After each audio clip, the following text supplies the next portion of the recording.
Hello food lovers, welcome to RPSS వారి రుచులు.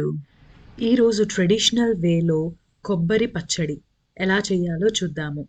ఈ పచ్చడి వైట్ రైస్లోకి, అలాగే టిఫిన్ ఐటమ్స్ ఇడ్లీ, దోశ, దిబ్బ రొట్లు, ఎలాంటి టైప్ టిఫిన్స్కైనా సరే కూడా పర్ఫెక్ట్గా మ్యాచ్ అవుతుంది.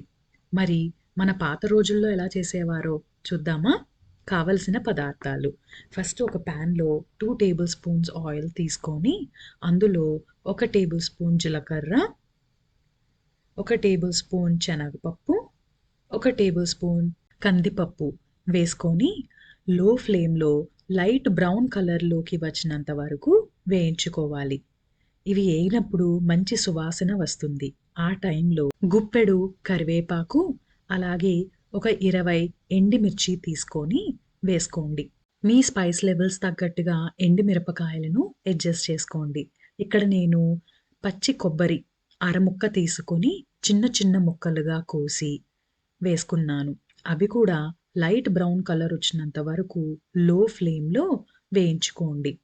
చిన్న నిమ్మకాయ సైజ్ అంత చింతపండు తీసుకొని 1 నుంచి 2 నిమిషాల వరకు లో ఫ్లేమ్లో వేయించుకొని స్టవ్ ఆపి కొంచెం చల్లారాక గ్రైండర్లోకి తీసుకుందాము.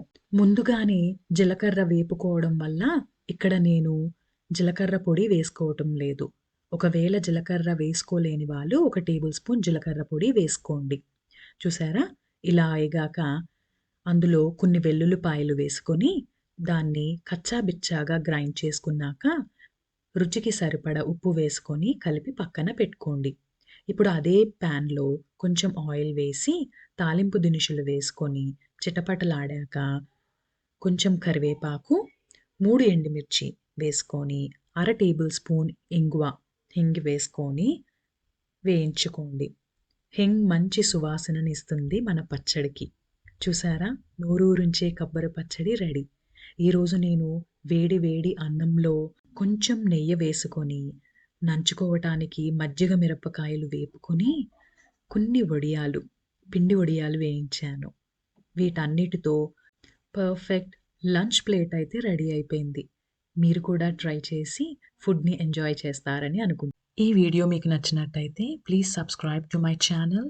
Do like and share with your family and friends. Thank you.